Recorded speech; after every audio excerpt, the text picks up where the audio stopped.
Sa bawat yugto ng buhay, may mga pagsubok at tagumpay na kinakaharap ang bawat estudyante.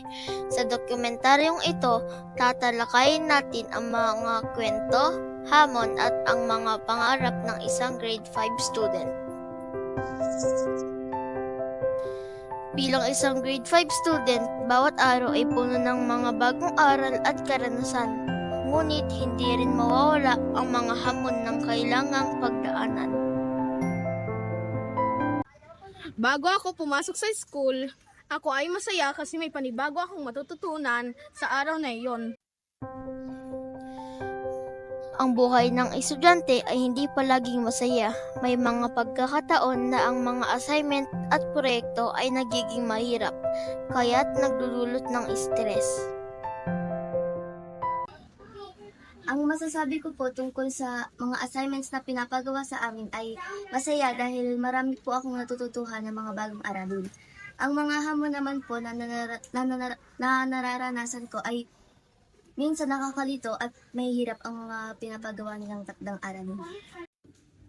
Ang masasabi ko naman po tungkol sa takdang aralin o mga assignments ay minsan po ay nagiging hamon ito para sa amin ng mga estudyante dahil madalas po na kami malito.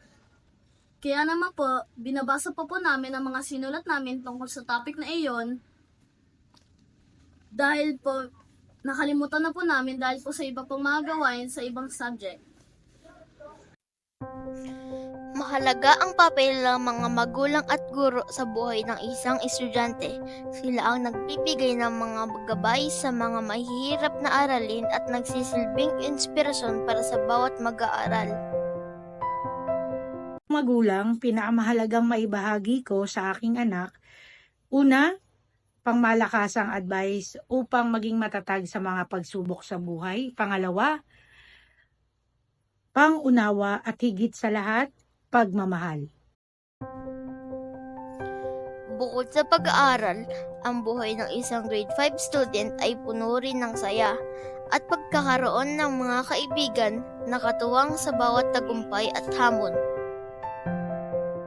Masaya akong nagkaroon ako ng mga kaibigan dahil nakatutulong ang aking mga kaibigan sa pamamagitan ng pagtutulong-tulong at pagkakaisa sa mga gawain upang matapos namin ang aming proyekto. Sa bawat hakbang ng buhay ng isang estudyante, patuloy nilang pinapalakas ang kanilang loob para sa kanilang mga pangarap at ambisyon. Ang mga pangarap na ito ay nagsisilbing gabay upang magpatuloy, magtagumpay at makamit ang kanilang mga gusto sa buhay. Ang aking pangarap ay maging doktor para mapagaling ko po ang mga tao na may sakit. Ang pangarap ko ay maging isang lawyer upang mapagtanggol ang mga inosente sa mga kasong hindi naman po nila ginawa dahil napagbintangan. Ang pangarap ko po ay maging isang doktor dahil gusto ko pong matulungan ang mga taong may sakit. Ang aking pangarap ay isang maging flight attendant at kung bakit ko po itong nais makamit upang makatulong po ako sa aking mga pasahero tungkol sa mga kaligtasang gawain at masisigurado ko pong ligtas ang aming paglipad.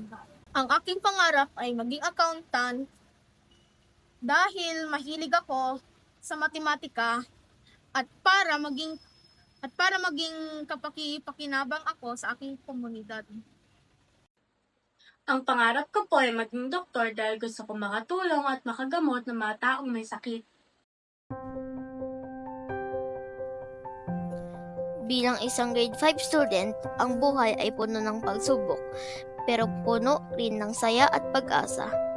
Ang bawat araw ay pagkakataon upang matuto, magtagumpay at tuparin ang mga pangarap.